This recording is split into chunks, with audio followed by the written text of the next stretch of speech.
우리는 계속 주일날 예배를 통해서 하나님을 처음으로 만났던 성경의 위인들에 관해서 묵상하고 있습니다. 오늘은 요셉이 처음으로 하나님을 만난 상황을 통해서 도대체 요셉과 함께 하신 하나님은 어떤 하나님이고 또 그런 하나님은 내겐 또 어떤 하나님으로 역사하시는가를 함께 묵상하기를 원합니다. 분명한 것은 처음 요셉을 만나셨던 하나님은 그 요셉에게 꿈을 주셨다는 것입니다. 그런 의미에서 요셉이 만난 하나님은 꿈을 주신 하나님이십니다. 전 여러분들에게도 함께 하시는 하나님, 여러분들을 만나주시는 그 하나님이 여러분들의 인생 가운데 꿈을 주시는 하나님이 되기를 주의 이름으로 간절히 축복합니다. 여러분들 황금꿈 이런 꿈보다 제일 중요한 게 바로 하나님을 만나서 하나님이 되기 쉬운 그 꿈을 꾸는 것입니다. 그런데 문제는 요셉이 하나님이 주신 그 꿈을 경험하고 그것을 형님들하고 아버지한테 이야기하는 장면이 오늘 본문의 내용이라는 거예요. 근데 그 꿈의 내용이 어떻다는 거예요? 그것은 요셉의 볕단에 형님들의 볕단이 절을 하더라는 거예요. 요셉의 별에 형님들의 별들이 절을 하더라는 하나님이 주신 그 꿈을 나누는 순간 어떤 일이 일어났어요? 오히려 요셉은 형들에게 더욱더 미움을 받았다라고 이야기하고 있는 것을 봅니다. 왜 그럴까요? 그렇지 않아도 아버지 야곱이 자신들보다는 요셉을 특별히 더 사랑하는 거예요. 그게 그렇지 않아도 못마땅해서 저러다가 아버지가 우리 대신에 요셉을 후계자로 삼으시려는 거 아니야? 여러분 전에도 얘기했습니다만 이 과거에 이 후계자가 된다는 건 그 부모로부터 물려받은 모든 재산과 권한을 다 물려받는 것입니다. 그러니까 이 후계자가 되느냐 아니냐에 따라서 같은 형제들이지만 삶의 태도가 다른 거예요. 우리가 생각해 놀부와 흥부가 어떻게 저렇게 극단적일까? 흥부는 부모님이 물려준 재산을 허랑방탕하게 써서 가난하게 됐다고 생각하는데 그게 아니라 옛날에는 형님이 다 가져가고 동생은 그냥 아주 최소한의 배려만 받다 보니까 어렵게 살 수밖에 없는 거예요. 그런 것처럼 이 형님들에게는 아버지의 그 사랑을 독차지 않은 요셉이 자신들을 제치고 이 가정의 가장 또 장자가 됐을 때 그가 모든 것을 다 가져갈 것을 생각하니까 그렇지 않아도 불편한데 꿈도 무슨 꿈이에요? 자기의 볕단들이 요셉의 볕단에 절을 하고 자기의 별들이 요셉의 별에 절을 한다고 하니까 더 화가 난 것입니다. 그냥 요셉이 꿈을 꿔서 화가 난 게 아니라 그 꿈의 내용이 자신들의 욕망을 자극한 거예요. 나도 요셉처럼 아버지 사랑을 받아보고 싶다. 나도 요셉 대신에 아버지의 사랑을 받아서 이 가문의 대를 이은 장자가 되고 싶다는 욕망이 분명히 10명의 형제들에게 다 있었을 것입니다. 그런 욕망을 가지고 있는 그들 앞에서 하나님이 요셉을 통해서 보여주신 꿈은 뭐라는 거예요? 그들이 요셉에게 절을 할 거라는 그 꿈을 보는 순간 그들의 욕망이 더욱더 강하게 자극돼서 어떻게 한 것입니까? 요셉을 더욱더 미워하게 된 거예요. 아니 하나님이 주신 꿈이 요셉을 더 힘들게 만들었다는 거예요. 이상하지 않습니까? 왜 그럴까요? 왜냐하면 요셉은 하나님이 주신 꿈을 비전으로 받아들였지만 형들은 요셉의 꿈을 요셉의 야망, 욕망으로 이해했기 때문이에요. 저놈이 우리 제치고 아버지의 후계자가 되려고 저런 꿈을 꿨구나. 저 못된 놈이네. 저런 놈이 없어져야 우리가 그래도 한번 기회라도 오지. 이런 생각이 어떻게 한 것입니까? 요셉을 죽이려고 하고 심지어 죽이지 못하니까 애굽의 노예로 팔아버리게 된 거예요. 그 속에는 바로 형들의 욕망이 있었다는 거예요. 그 형들의 욕망이 요셉의 꿈마저도 욕망과 야망으로 해석해서 요셉을 오해해서 더 미워했다는 거예요. 저는 이것을 통해서 이 꿈, 하나님이 주는 그 꿈을 해석할 때, 아니 인생이 꿈이라는 것을 말할 때 어떤 사람은 요셉처럼 그 꿈을 받아들인 사람이 있는가 하면 어떤 사람들은 그 형제들처럼 꿈을 받아들인 사람도 있다는 거예요. 요셉처럼 그 꿈을 받아들인 사람들은 바로 그 꿈을 비전이라고 생각하는 사람, 바로 비전의 사람입니다. 또 형제들처럼 꿈을 받아들인 사람은 야망의 사람, 자신의 욕망과 야망이 이루어지는 그날을 꿈이라고 생각한다는 거예요. 어차피 현대인들이 말하는 그 꿈은 자신의 욕망과 야망이 이루어지는 시간을 꿈이라고 생각하고 살고 있다는 거예요. 세상 사람들에게 당신의 꿈이 뭡니까? 하면 그 꿈은 늘 자신의 욕망과 야망을 표현하고 있다는 거예요. 제가 몇 번 설교 시간에도 했습니다만 학생부 시절에 제가 우리 학생들 한 사람 한 사람의 꿈에 대해서 점검하면서 한 학생에게 물었어요. 너 꿈이 뭐냐? 그랬더니 자기는 선생님이 되는 게 꿈이래요. 그래서 저는 선생님이 돼서 이 제자들을 잘 가르치는 위대한 스승이 되는 줄 알았더니 그래서 선생님이 돼서 뭐 하고 싶은데 그랬더니 부자가 되고 싶다는 거예요. 결국 걔 꿈은 선생님이 아니라 부자인 겁니다. 그래서 야, 근데 선생님이 어떻게 부자가 되냐? 너 아무래도 좀 진로를 바꿔야 되겠다. 네가 정말 부자가 꿈이라면 선생님 해서는 너 부자 못 된다. 만약에 선생님이 부자가 됐다면 그건 나쁜 선생님이지 좋은 선생님일 확률이 없다. 해서 제가 그 꿈을 수정하도록 얘기하면서 어쩌면 세상 사람들은 꿈이라는 단어를 말하지만 그것이 자신의 욕망과 야망을 투사하는 경우가 많다는 거예요. 그러나 그리스도인에게 하나님이 주는 꿈은요, 비전이지 욕망과 야망이 아니에요. 우리의 욕망과 야망을 이룰 수 있도록 하나님 말씀하시는 게 아니라 비전을 갖도록 만들어 주신다는 것입니다. 그렇기 때문에 그리스도인이 주님을 향해 꿈을 받게 되는, 꿈을 받는 존재라면, 하나님께서 우리가 함께 하신 하나님이 꿈을 주시는 하나님이라 내 마음 가운데 꿈이 생겼다면 그것은 야망도 아니고 욕망도 아니고 반드시 비전이어야 할 것입니다. 그런 의미에서 그리스도인은 꿈을 비전으로 받은 자라는 거예요. 요셉은 지금 꿈을 받은 것인데 그게 바로 비전으로 받은 것이지 자신의 욕망을 받은 게 아니라는 것입니다. 그렇다면 욕망이 아니라 비전을 인생의 꿈으로 가진 요셉과 같은 삶은 어떤 인생을 살까요? 저는 요셉이 하나님이 주는 그 꿈을 비전으로 받아들였고 그 비전을 이루는 삶을 통해서 복된 인생이 무엇인지를 자기 삶으로 보여주었다면 우리도 주님께 꿈을 받고 그 꿈이 비전이 되어 사는 순간 우리의 삶도 주님이 약속하신 놀라운 은혜를 누리는 복된 삶으로 변하게 될 줄 믿습니다. 그렇다면 우리가 요셉을 통해서 그러면 욕망이 아니라 비전을 꿈꾸는 자가 어떤 자인지를 알아야 되겠죠. 먼저 우리가 요셉을 통해서 알 수 있는 것은 뭐냐면 요셉은 성공이 아니라 성장을 목표로 사는 사람이라는 거예요. 그는 성공이 아니라 성장을 꿈꾸며 사는 인생이었다라고 말하고 있다는 것입니다. 창세기 50장 19절을 보면은 그의 아버지 야곱이 죽고 요셉의 형제들이 이제 애굽 땅으로 피난왔습니다. 7년에 엄청난 대경제적인 공황이 와서 도저히 가나안 땅에서 살 수 없는 상황이 돼서 야곱의 모든 가족들이 다 애굽으로 이주를 했어요. 마침 요셉이 살아있다는 것을 알고 이제 이주를 한 것입니다. 그곳에서 이제 요셉의 도움으로 이제 잘 정착이 돼서 잘 살고 있었는데 이제 야곱이 나이가 많아서 그만 이제 천국으로 가게 된 거예요. 그 순간 요셉의 형제들은 걱정이 생기기 시작했어요. 왜냐하면 자기들이 과거에 요셉에게 한 일들이 있었기 때문입니다. 그래서 그들은 아버지가 돌아가시자마자 요셉에게 찾아와서 무릎을 꿇고는 이렇게 말합니다. 우리의 죄를 좀 용서해달라. 근데 그때 요셉이 멋진 말을 하죠. 저는 성경에 우리 그리스도인이 반드시 기억해야 되는 두 가지 고백이 있다고 생각합니다. 두 가지 신앙 고백. 하나는 베드로를 통해서 하는 신앙 고백. 주는 그리스도시요 살아계신 하나님의 아들이십니다라는 이 고백이 있어야만 우리는 온전한 그리스도인이에요. 또 성숙된 그리스도인이 되기 위해서 반드시 우리 마음 가운데 있어야 되는 고백이 바로 오늘 이 요셉의 창세기 50장에 있는 요셉의 고백이 우리 삶 가운데 있을 때 가장 성숙된 그리스도를 닮은 믿음, 그리스도를 닮은 영혼, 그리스도를 닮은 인격과 삶을 사는 자가 되는 신앙 고백이라고 생각합니다. 그 고백 속에서 요셉은 이렇게 그 자신에게 용서를 구하는 그 형제들에게 이렇게 고백하고 있죠. 창세기 50장 19절에 요셉이 그들에게 이르되 두려워하지 마소서 내가 하나님을 대신하리이까. 형님들 왜 이렇게 걱정을 하십니까? 제가 하나님을 대신하겠습니까? 왜 하나님을 대신한다는 말을 했을까요? 우리가 성공에 집착하는 사람들은 대부분 보상 심리가 작동되는 경우가 많습니다. 무슨 얘기냐면 어릴 때 너무 가난했기 때문에 나는 성공해야 된다. 너무 가난한 사람이 생각하는 성공은 대부분 뭘까요?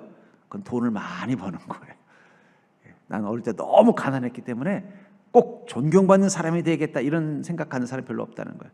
또 반대로 자신이 어릴 때 무시를 당하거나 또 인정받지 못하거나 낮은 자존감을 경험한 사람들은 보상심리가 뭘까요? 성공의 보상심리가 그건 존경받는 사람, 명예를 가진 사람이 되고 싶어하는 거예요. 그렇기 때문에 이 사회적으로 성공한 사람들이 성공한 뒤에 반드시 하는 행동 중에 하나가 뭘까요? 첫 번째로 옛날에는, 요즘은 안 그렇지만 옛날에는 묘자리를 엄청나게 좋게 만들어요. 조상 대대로 막 멋지게 묘자리를 만드는 건 뭐예요? 내가 성공했다는 거 보여주고 싶은 거예요. 두 번째는 뭡니까? 정치가가 되려고 자꾸 막 이 돈을 써가면서 막 정치인이 되보려고 애를 쓰는. 그 두 가지는 뭐냐면 보상심이라는 거예요. 그리고 성공에 대한 그 집착이 그런 행동을 하게 만든다는 거예요. 만약에 요셉의 꿈도 성장이 아니라 성공이었고 그것을 위해서 열심히 살아서 만약에 애굽의 총리가 됐다면 오늘 자신 앞에서 무릎 꿇은 형님들 앞에서 뭐라고 말했을까요?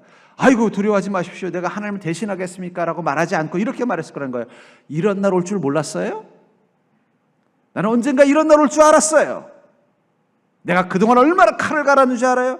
내가 아버지가 살아계시니까 참고 있었지만 이젠 형님들이 내게 한 그대로 해줄 겁니다. 이렇게 했을 거라는 거예요. 그가 애굽의 총리가 되는 데까지 그의 삶을 이끌어갔던 강력한 힘이 성공이었다면, 내가 어떻게든지 성공해서 나를 이 노예로 팔아버린 이 형님들에게 복수를 해주겠다는 마음으로 이 자리까지 왔다면 분명히 그렇게 말했을 거예요. 그런데 요셉은 그렇지 않았다는 거예요. 그가 이 자리까지 오는데 그를 이끌었던 강력한 힘은 비전이었습니다. 하나님께서 내게 이런 어려움들을 겪게 하신 것은 내가 주님이 내게 주신 그 꿈을 이루게 하시기 위해서야. 그래서 뭐라고 말하는 거예요? 내가 하나님을 대신하리까. 그건 뭐냐면 하나님 대신 내가 여러분들을 심판하겠다는 뜻도 될 수 있지만 이 모든 것들은 하나님의 뜻과 계획 가운데 있었다는 거예요. 하나님이 하신 일인데 제가 어떻게 형님들한테 뭐라고 하겠습니까? 오히려 형님들을 나를 이곳에 보내게 하시기 위해서 악역을 맡게 하신 거죠. 여러분들이 만약에 영화를 봤는데 영화에 아주 깜찍한 악역을 맡은 주인공을, 악당을 본 거예요.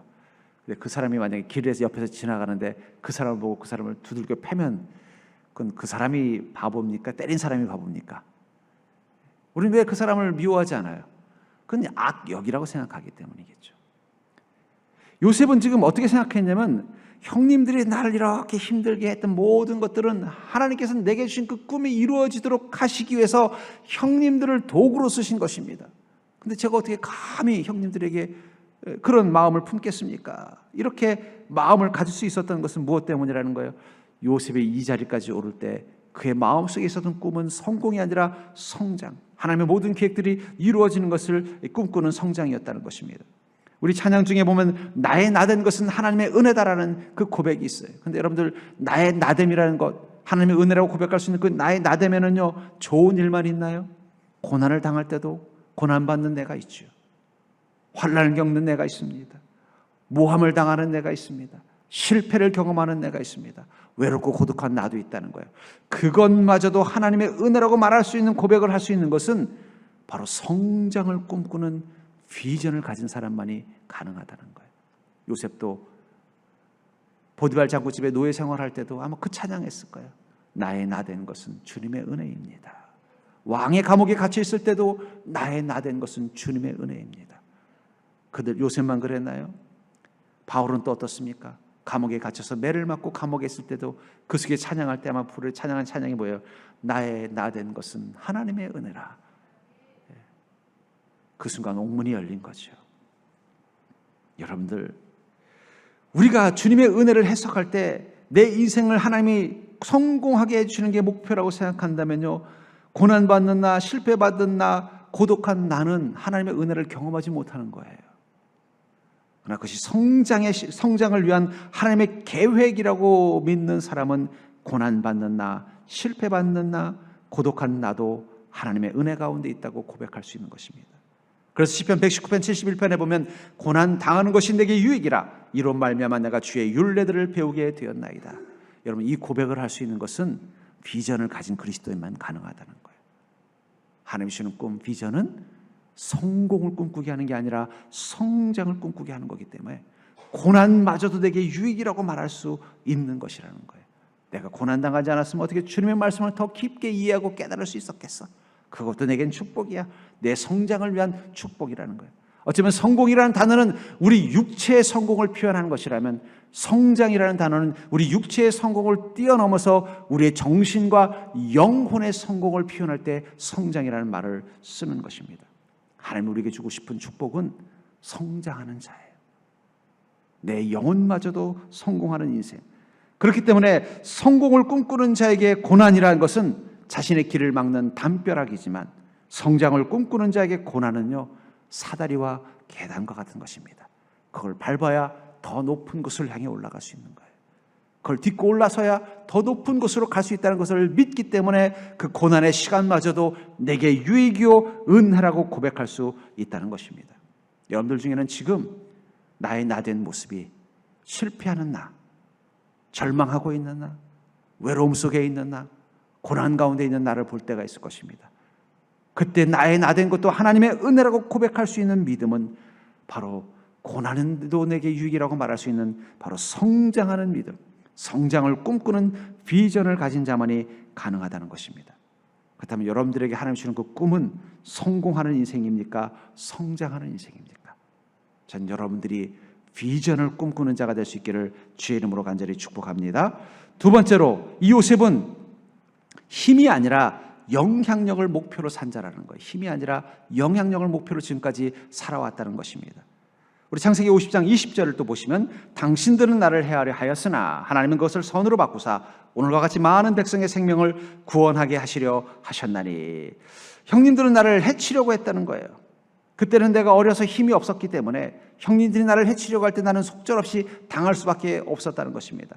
근데 하나님 그것을 무엇으로 바꿨다고 말하고 있어요? 선으로 바꾸사 제가 이제는 많은 사람들의 생명을 구원할 수 있는 힘 있는 자로 만들어 주셨다는 거예요. 형님들이 지금 왜 요셉을 두려워할까요? 그것은 요셉이 자신들보다 힘 있는 자가 되었기 때문이에요. 과거에 요셉이 어릴 때는 형님들이 힘 있는 자였습니다. 그래서 요셉을 죽일 수도 있고 노예로 팔 수도 있었다면, 이제 애굽의 총리가 된 요셉은 자신들이 감히 넘볼 수 없는 힘을 가진 자라는 거예요. 아버지를 봐서, 형제의 정을 봐서 죽이진 않아도 요셉이 맘만 먹으면 형님들의 모든 재산을 다 몰수할 수 있고 그의 가족들을 노예로 전락시킬 수 있는 막강한 힘을 가진 자이기 때문에 형님들은 요셉을 두려워하고 두려워하는 마음 때문에 그의 앞에 무릎을 꿇고 있는 것입니다. 근데 정작 요셉은 형님들에게 뭐라고 말하고 있어요?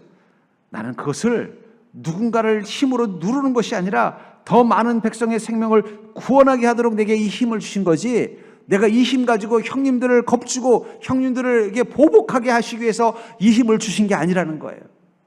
내게 하나님께서 이런 힘을 주신 것은, 형님들마저 무릎 꿇게 만드는 힘을 주신 것은 나로 하여금 많은 백성들의 생명을 구원하게 하시기 위해서 주셨다라고 고백하고 있다는 것입니다.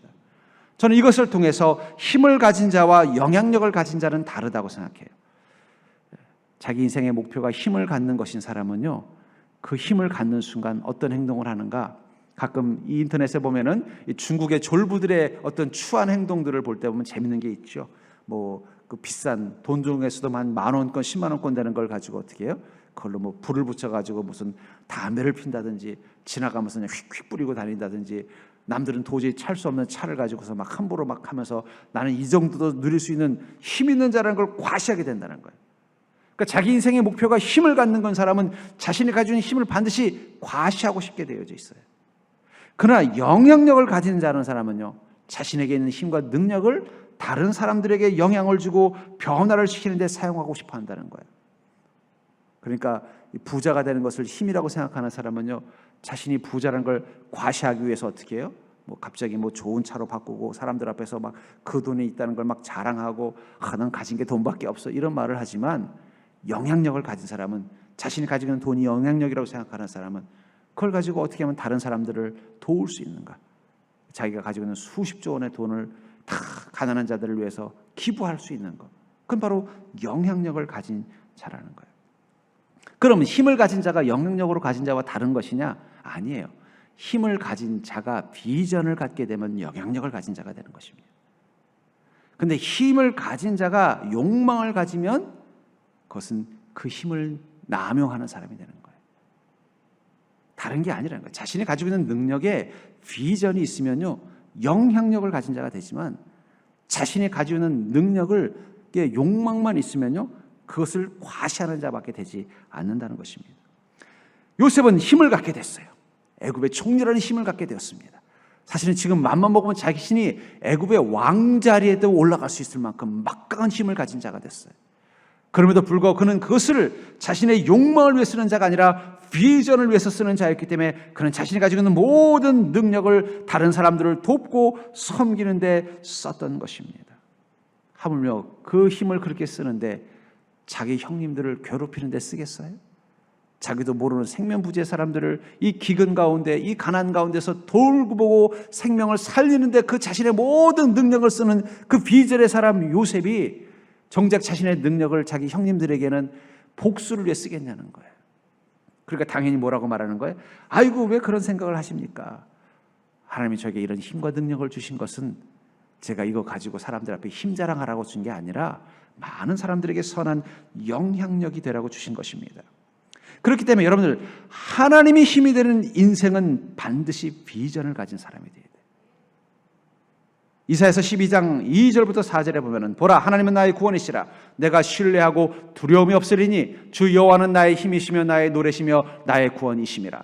그러므로 너희가 기쁨으로 구원의 우물 들에서 물을 기르리로다. 그날에 너희가 또 말하기를 여호와께 감사하라. 그의 이름을 부르며 그의 행하심을 만국 중에 선포하며 그의 이름이 높다 하라. 결국은 이 이사야서에서 말하는 하나님이 구원이 되시고 힘이 되시는 인생은 어떤 사람입니까? 그는 그 사람을 통해서 주님의 이름을 부르고 그 행하심을 만국 중에 선포하는 자였다는 거예요. 비전을 가진 자에게 하나님이 힘이 되어주는 것입니다. 우리 찬양 중에 보면 주는 나의 힘이요, 이런 찬양이 있죠. 주는 나의 힘이요, 주는 나의 힘이요, 영원히 주를 의지하리. 근데 이 고백을 할 수 있는, 주님이 나의 힘이 된다는 것을 고백할 수 있는 사람은요, 오직 가슴에 비전을 품은 자에게만 주님이 힘이 되어준다는 거예요. 자기 안에 욕심, 욕망, 힘을 가진 자가 되는 게 자신의 꿈인 사람에게는 하나님이 힘이 되어주시지 않아요. 왜 똑같은 야곱의 자손이었는데 이 요셉의 형님들에게는 하나님이 힘이 되어주시지 않았을까요? 왜 똑같은 야곱의 자녀들이었는데 요셉에게는 하나님께서 특별한 힘이 되어주셨을까요? 그것은 요셉은 힘을 가진 자가 되는 것이 인생의 목표가 아니라 영향력을 가진 자가 되는 게 인생의 목표로 살았기 때문에, 우리 삶 가운데 영향력을 가진 자가 되는 것이 인생의 목표로 삶을 사는 순간 하나님은 우리의 힘이 되어주시는 거예요. 그래서 창세기 39장 5절에 보면은 요셉이 보디발 장군 집에 노예로 팔려간 상황 가운데 있는 요셉의 삶을 이렇게 설명하고 있죠. 그가 요셉에게 자기의 집과 그의 모든 소유물을 주관하게 한 때부터 여호와께서 요셉을 위하여 그 애굽 사람의 집에 복을 내리심으로 여호와의 복이 그의 집과 밭에 있는 모든 소유에 미친지라. 여기 요셉을 이 보디발 장군이 이쁘게 보고 기특하게 봐서 어떻게 해요? 그를 자기 집의 모든 것을 관리할 수 있는 힘을 주었어요. 그러나 요셉은 그것을 힘으로 쓰지 않고 영향력으로 쓰는 순간 하나님의 능력이 어떻게 됐습니까? 그 애굽 사람의 집에 복을 내리심으로 여호와의 복이 그 집과 밭에 있는 모든 소유에 미쳤다. 하나님의 힘이 그가 행하는 모든 곳에 미쳤다라고 말하고 있는 거예요. 여러분, 이건 되게 중요한 축복의 원리라고 저는 생각합니다. 여러분들의 인생 가운데 하나님의 힘이 임하셔서 주는 나의 힘이십니다 라고 고백하는 인생이 되기를 원한다면, 중요한 건 여러분들이 힘을 가진 자를 꿈꾸는 자가 아니라 영향력을 가진 자를 꿈꾸어야 된다는 거예요. 여러분들이 가지고 있는 그 능력을 통해서 내가 어떻게 하면 선한 영향력을 행하는 자가 되는가를 고민하며 살 때 하나님의 힘이 임하는 거예요.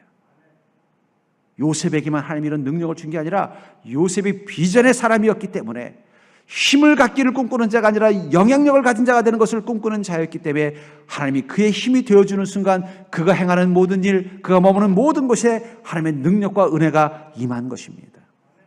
여러분들의 가정이, 여러분들의 직장이, 여러분들의 삶이 마치 요셉이 머물던 보디발 장군의 집처럼 변화되려면 여러분들은 힘 있는 자가 되면 안 되고 영향력 있는 자가 된다는 거예요.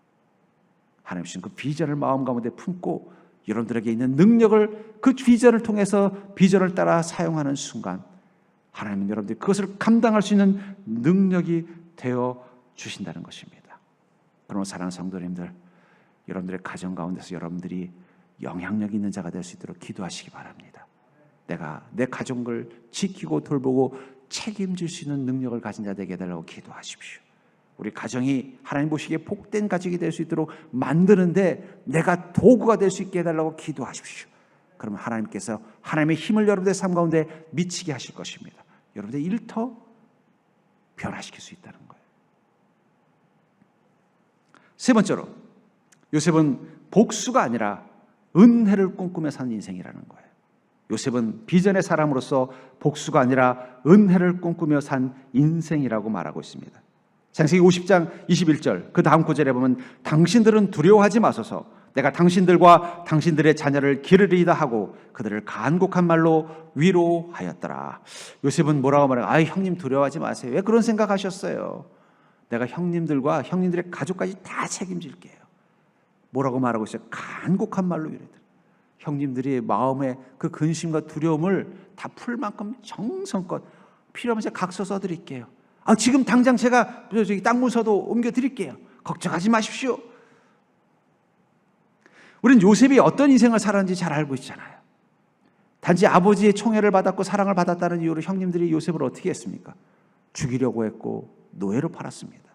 또 아마 요셉이 더 아버지에게 집착했던 이유는 형님들이 요셉을 왕따시켰기 때문이에요. 왜냐하면 요셉의 어머니가 아버지가 또 특별히 사랑하는 부인이었거든요. 그러나 다른 형제들은요, 다른 부인에게서 아버지의 사랑을 못 받고 태어났으니까 늘 자신들의 열등감이 요셉을 시기 질투하는 마음으로 왕따를 시켰을 거예요. 어릴 때도. 그러니까 요셉은 형님들도 자꾸 왕따를 당하니까 더 아버지에게 붙었고 아버지는 또 그게 불쌍하니까 더 이뻐했을 수도 있다는 거예요. 또 보디발 장군 집에서는 어떤 일을 당했어요? 자기는 최선을 다했지만 보디발 장군이 오해를 해서 자기가 왕의 감옥에 갇혔잖아요. 그 보디발 장군의 아내는 자기를 유혹했잖아요. 또 왕의 감옥에서는 어떤 일을 당했어요? 멋지게 표현해서 간수의 일을 했대지만 거기 있는 죄수들 뒤치다거리하는 억울한 일을 당하면서 보냈다는 거예요. 그에게 힘이 생겼습니다. 형님들에게도 복수할 수 있는 힘이 생겼고 보디발 장군에게도 복수할 수 있는 힘이 생겼고 자기를 감옥에 집어넣게 만들었던 그 보디발 장군의 아내에게도 복수할 수 있는 힘이 생겼다는 거예요. 또 왕의 감옥에서 자기를 무시하고 어서 이런 잡범이 감히 왕의 감옥에 들어왔어 하면서 자기를 무시하던 간수들과 또 죄수들에게 복수할 수 있는 힘이 생겼다는 거예요. 근데 성경 어디에도 요셉이 복수했다는 내용이 없어요. 우리는 요셉이 복수했어도 뭐라고 생각할까요? 그럴만하다, 이해했을 것 같아요. 형님들을 죽이는 건 아니지만 형님들의 재산을 다 몰수하고 그 가족들을 다 뭐 어디 험한 유배지로 보내도 그래 뭐 요셉이 당한 일이 있는데 이해돼. 보디발 장군이 그 어디 경호실장의 지위기를 가지고 있는데 왕을 설득해서 그를 저 변방에 어디 저 보초병으로 전락시키고 심지어는 그 모함했던 그의 아내는 어디 사형을 시켜도 아이고 충분히 그럴 수 있어라고 말할 수 있을 거라는 거예요. 왜냐하면 이에는 이 눈에는 눈이 세상의 사랑과 하는 진리이기 때문입니다. 요즘 보면은 젊은이들이 쓰는 말 중에 이 혼줄이라는 말이 있대요. 이게 무슨 말인가 인터넷을 보니까 뭐 어떤 다른 사람을 좀 잘 돌봐주고 좀 잘한 그런 어떤 자영업자에게는 일부러 막 그 물건을 사줘서 기업이나 물건을 사줘서 돈줄을 내준다 하는 거예요. 뭐 반대로 좀 악덕 기업이라든지 혹은 좀 문제가 있는 어떤 자영업자에게는 오히려 막 테러하듯이 막 공격을 하고 막 불매 운동을 해서 혼줄을 내준다. 우리 그걸 보면 속이 시원하죠. 그래, 저렇게 좋은 일 한 사람은 저런 복을 받아야지. 아이고 저렇게 나쁜 짓 하는 사람은 당연히 그렇게 혼을 내야지. 그게 시원해요. 근데 정작 이 시원한 이유가 뭘까요? 우리 안에 있는 윤리관, 정의관이 복수의 윤리였기 때문이에요. 대리만족을 하는 거죠. 그래, 저 악한 사람은 눈에는 눈, 이에는 이지. 당연히 그만큼 복을 당해야 그게 정상이지. 속이 시원해지는 거예요.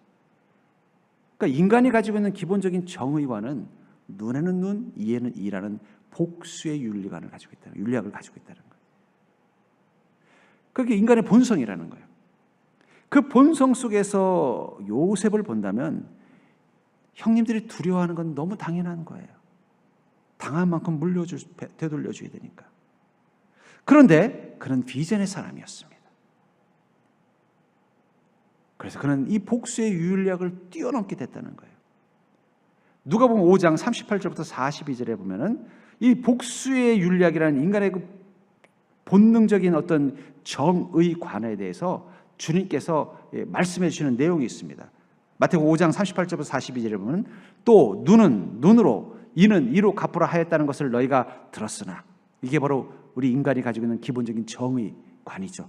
선한 자에게는 선으로, 악한 자에게는 악으로 갚아주는 게 정의다라고 하는 이 복수의 윤리학을 가지고 있다는 거예요.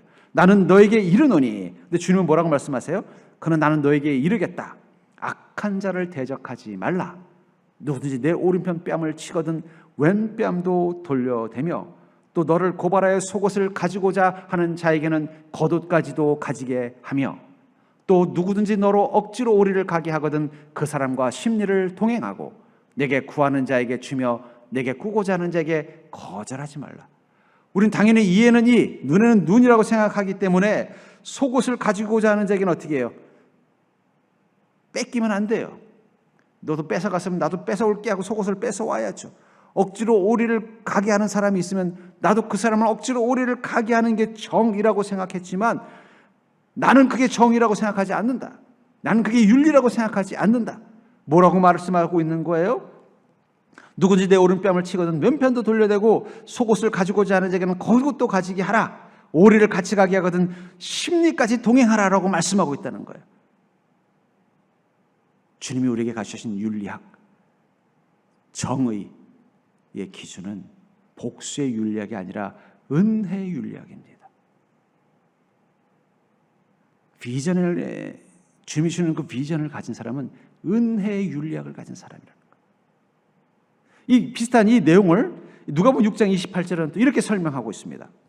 너희를 저주하는 자를 위하여 축복하며 너희를 모욕하는 자를 위하여 기도하라. 주님 말씀하시는 은혜 윤리학의 특징이죠. 너의 뺨을 치는 자에게 젖뺨을 돌려대며 내 겉옷을 빼앗는 자에게 속옷도 거절하지 말라. 내게 구하는 자에게 주며 내 것을 가져가는 자에게 다시 달라 하지 말며 남에게 대접을 받고자 하는 대로 너희도 남을 대접하라. 이게 바로 은혜의 윤리학의 기준이라는 거예요. 여기 보면은 복수의 윤리학과 은혜의 윤리학을 결정짓는 계명이 있습니다. 복수의 윤리학은 뭐예요? 이에는 이, 눈에는 눈. 나에게 선을 행한 자에게는 선을, 나에게 악을 행한 자에게는 악을. 세상의 악당들에게는 악의 심판을, 세상의 선한 자들에게는 선의 보상을. 그게 인간의 본성적인 복수의 윤리학이라면 은혜의 윤리학의 포커스는 뭐냐면 너는 남에게 대접받고자 하는 대로 너희도 남을 대접하라. 여기서 중요한 건 뭐냐면 남에게 대접받고자 하는 대로라는 거예요. 네가 남에게 대접받은 대로 행하는 게 아니라 네가 대접받고 싶은 대로 행하라는 거예요. 이에는 이, 눈에는 눈은 뭐라는 거예요? 네가 대접받은 대로 행하라는 거예요. 남들이 너를 때렸으면 너도 거기에 맞게 똑같이 때려라. 대접받은 대로 하는 거잖아요. 남이 나를 푸대접했으면 나도 푸대접하면 되는 거예요. 남들이 나를 융숭하게 대접했으면 나도 그들에게 융숭하게 대접하는 게 복수의 윤리학인데 주님은 뭐라고 말씀하시는 거예요? 그거 아니다. 네가 대접받고 싶은 게 뭐니? 그럼 네가 먼저 해라. 우리 생각하면 그게 그거 아닙니까? 대접받고 싶은 대로 하는 거나 대접받은 대로 하는 거나 뭐가 다를까요? 대접받고 싶은 대로 하고 싶은데 그 사람이 어떤 사람이에요? 나를 푸대접한 사람, 나를 힘들게 한 사람, 내 속옷을 빼앗아간 사람, 나의 오른뺨을 때린 사람이라면 그 사람에게 대접받은 대로 하는 사람은 어떻게 했겠어요? 나도 푸대접하고 나도 속옷을 빼앗고 나도 오리를 끌고 가야겠지만 내가 대접받고 싶은 대로 한다면 어떻게 될까요? 나는 그에게 왼뺨을 돌려대고 나는 그에게 겉옷을 주고 나는 그와 함께 심리를 가는 거라는 거예요. 이게 왜 중요한 것인가? 요셉이 형들에게 받고 싶었던 것은 무엇입니까? 요셉이 형들에게 받은 것과 요셉이 형들에게 받고 싶은 것은 다른 거예요. 요셉이 형들에게 받은 것은 무엇입니까? 죽음의 위협, 무시, 노예로 팔아버린 악행을 받았어요. 그럼 요셉은 형들에게 받고 싶었던 게 뭘까요? 사랑입니다. 관심이에요. 동생으로서 형들의 돌봄이에요. 그런 자신이 받고 싶었던 것을 지금 행하려고 하는 것입니다. 형님, 왜 그런 생각하세요? 하나님께서 저에게 이렇게 힘과 능력을 주신 것은 제가 우리 형님들에게 꼭 하고 싶었던 것을 할 수 있도록 기회를 주신 것입니다. 아니 어쩌면 이 7년 대기근이 있어서 형님들이 이 가나안 땅에 살지 않고 이 애굽으로 왔을 때 저는 얼마나 기뻤는지 몰라요. 왜냐하면 이제 내가 정말 우리 형님들에게 해보고 싶었던 것, 우리 형님들이 나에게 해줬으면 했던 것들을 내가 먼저 할 수 있는 기회가 생겼잖아요. 걱정하지 마세요. 내가 형님들과 형님들의 자녀들을 극진히 잘 돌보겠습니다. 요셉이 사람이 너무 좋아서 물러 터져서 그런 게 아니라 자신이 받고 싶었던 게 그거예요. 형들에게 받고 싶었던 거. 어릴 때부터 형님들이 좀 나를 좀 사랑해 줬으면, 형님들이 나를 좀 잘 돌봐줬으면, 어머니도 일찍 여의고 어린 나를 좀 형님들이 불쌍히 여겨서 나를 좀 예뻐해 주셨으면 하는 그 간절한 마음이 늘 있었는데, 형님들은 어떻게 생각한 거야? 우리랑 다른 엄마 밑에서 태어났고, 쟤 아버지가 너무 사랑해서 잘못하면 우리의 권리까지 빼앗아갈 만한 쟤, 또 하나님은 또 우리는 만나주자는데 쟤는 또 만나줬다고 하니까 또 하나님도 차별하는 쟤. 요셉이 받고 싶었던 거, 그 형님들의 사랑과 돌봄이었던 거예요. 그리고 그는 그것을 지금 자기가 먼저 행하려고 하는 것입니다. 그게 은혜의 윤리학이에요. 왜 우리가 은혜의 윤리학으로 살아야 되는가? 복수의 윤리학은요, 그 공동체를 다 망가뜨려요. 가끔 보면은 이 두 사람을 이렇게 세워놓고 서로의 뺨 때리기를 한번 시켜보시오. 한번 오늘 집에 가서 한번 해보셔도 좋을 것 같아요. 그럼 처음에는요 살짝 때려요. 그렇잖아요. 남의 뺨 때린다는 게 쉬운 게 아니에요. 살짝 때려요. 그러다 한쪽이 조금 센 느낌이 들면 좀 세게 쳤네? 그럼 이번에는 자기가 좀 더 세게 쳐요. 그럼 나를 세게 쳤네? 그럼 더 세게 쳐요. 나중에 어떻게 될까요? 둘 다 쌍코피 흘리는 거예요. 멱살 잡고 원수가 되는 거예요. 그게 복수의 윤리학이에요. 사람들은요, 남이 내게 해준 선한 거는 잘 잊어버려요. 근데 나를 해치고 힘들게 한 거는 잊지 않고 반드시 되갚아주고 싶어 해요. 그게 복수의 윤리학의 위험성이에요. 은혜의 윤리학은요, 내가 받고 싶은 것을 먼저 실천하는 것입니다. 내가 그 상대방에게 받고 싶은 것을 먼저 실천하면 어떻게 될까요? 상대방이 나를 뺨을 그냥 팍 때려서 코피가 싹 터졌어요. 내 본능은 나도 이제 주먹으로 쳐야겠다는 마음이 막 들어오는데, 그 순간 하나님이 마음속에 뭐라고 말하는 거예요? 오른뺨을 때리거든 왼뺨도 돌려달라고 했는데 내가 지금 잘못하고 있구나. 그래서 이번엔 자기는 주먹으로 안 치고 어떻게 가서 뺨을 싹 쓰다듬어주면 그 반대편 사람은 어떻게 할까요? 그래? 그럼 너는 이번엔 배를 한 대 때릴까? 이럴 사람이 얼마나 있겠어요? 그런 사람은 상종하지 마십시오. 그럼 그 사람도 미안해져서 어떻게 해요? 그 다음에는 갑자기 자기가 세게 때린 게 미안하니까 와서 어떻게 해요? 똑같이 뺨을 얻어만지면서 미안해하고 고마워하는 거예요. 악순환이 선순환으로 바뀌는 것입니다.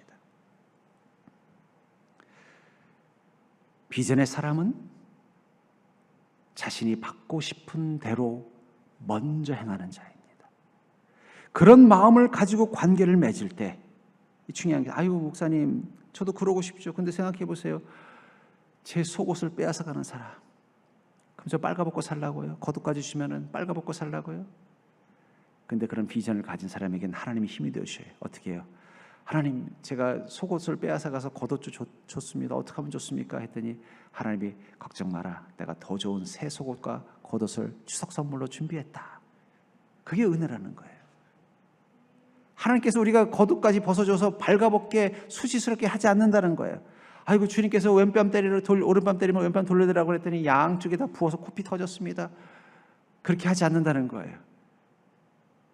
하나님의 은혜가 채워지는 시간이 바로 그 복수의 윤리가 아니라 은혜의 윤리학으로 살아갈 때부터 우리 삶 가운데 임한다는 거예요. 왜냐하면 하나님은 이 세상을 바꾸는 제일 중요한 질서의 기준이 뭐라는 걸 아는 거예요. 그것은 내가 받고 싶은 대로 먼저 행하는 자들이 모이면 되는 거예요. 여러분, 남들에게 뺨 맞고 싶으세요? 여러분들 남들에게 속임당하고 싶으세요? 남들을 시기하고 질투하고 싶으세요? 그럼 그렇게 하셔도 돼요. 근데 여러분, 남들에게 사랑받고 싶으세요? 남들에게 존경받고 싶으세요? 남들에게 칭찬 듣고 싶으세요? 남들에게 위로받고 싶으세요? 그럼 여러분들이 먼저 하셔야 된다는 거예요. 남이 먼저 하면 하겠습니다 하면 그건 여전히 복수의 윤리학 가운데 있는 거예요. 근데 아무리 기다려도 칭찬해 주는 사람하고 없고 뺨을 때리는 사람은 있어요. 내 주린 마음을 채워주는 사람은 없고 내 것까지 뺏어가는 사람만 보이니까 더 억울하고 인생이 분한 거예요. 그러나 은혜의 윤리학을 가진 사람, 비전을 가지고 비전을 꿈꾸는 사람은요, 내가 대접받고 싶은 대로 먼저 실천함을 통해서 그 관계의 사이클을 바꾸는 거예요. 아유, 그게 가능하겠어요? 근데 여러분들, 가정이 존재할 수 있는 힘은 복수의 윤리학이 아니기 때문이에요. 여러분들이 가족들에게 당한 만큼 복수하면 여러분들의 가족이 지금 정상적이겠습니까? 은혜의 윤리학이 통하기 때문에 그런 거예요. 예. 우리 속담에 미운 자식 떡 하나 준다. 그게 바로 은혜의 윤리학이.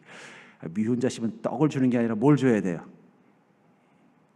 예. 먹다 말하면 찬밥을 줘야지. 그게 복수의 윤리학인 거예요. 우리 가정에 그래도 존재할 수 있는 것은, 그래도 가정이 행복한 공동체로 남을 수 있는 것은 가정의 윤리학은 복수의 윤리학이 아니기 때문이에요. 근데 요즘은 가정에도 복수의 윤리학이 들어와 있는 데가 있어요. 그럼 그 가정은 어떻게 돼요? 비극적인 가정으로 전락되는 거예요. 왼뺨을 때리면 오른뺨도 돌려대고, 속옷을 달라면 겉옷도 줄 수 있는 사람들이 가족이기 때문에 가족이 행복할 수 있는 것이고 가족이라는 공동체가 존재할 수 있는 것입니다. 그렇다면 세상이 행복해지고 세상이 존재하기 위해서도 세상에 필요한 윤리학은 복수의 윤리학이 아니에요. 은혜의 윤리학이 필요한 거예요. 그런데 세상은 점점 어떻게 되고 있어요? 복수의 윤리학, 비전이 아니라 욕망을 꿈꾸는 자들이 가지고 있는 성품. 전 그런 의미에서 성공과 힘과 복수만을 꿈꾸는 세상, 점점 세상이 그렇게 되고 있죠. 어떻게 하면 성공할까? 어떻게 하면 힘 있는 사람이 될까? 어떻게 하면 내가 받은 만큼 되돌려줄까? 이것만을 인생의 목표로 꿈꾸는 사람들이 가득한 세상은요, 결국 그 잘못된 꿈이 만드는 불행한 미래만 기다리고 있을 거예요. 전 차라리 성공과 힘과 복수를 꿈꿀 바에는 꿈이 없는 게 나을 수도 있어요.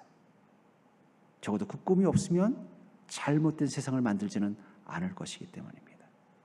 그러나 이 세상을 복된 곳으로 만들려면요, 바로 비전을 꿈꾸는 자, 성공이 아니라 성장을, 힘이 아니라 선한 영향력을, 복수가 아니라 은혜를 꿈꾸는 자들이 많아져야 세상은 바뀌는 것입니다. 야곱의 가정은 참으로 상상할 수 없는 심각한 일을 겪었어요. 형들이 동생을 죽이려 하고 동생을 노예로 팔아버린 심각한 일을 겪었음에도 불구하고 그 가정이 회복되고 그 가정이 번성할 수 있었던 비결은 그 12명의 형제들 중에 한 명이 먼저 비전을 꿈꾸는 자가 되었기 때문이라는 거예요. 전 여러분들이 여러분들의 가정 가운데 요셉이 될 수 있기를 주의 이름으로 축복합니다. 여러분들이 속한 그 공동체 가운데 요셉이 될 수 있기를 주의 이름으로 축복합니다. 그 순간 가정이 변할 거예요. 여러분들의 공동체가 변할 것입니다. 여러분들의 꿈이 바뀌면, 비전을 꿈꾸는 자로 바뀌면 그것으로 바뀔 것입니다. 무엇보다 여러분들이 바뀔 거예요.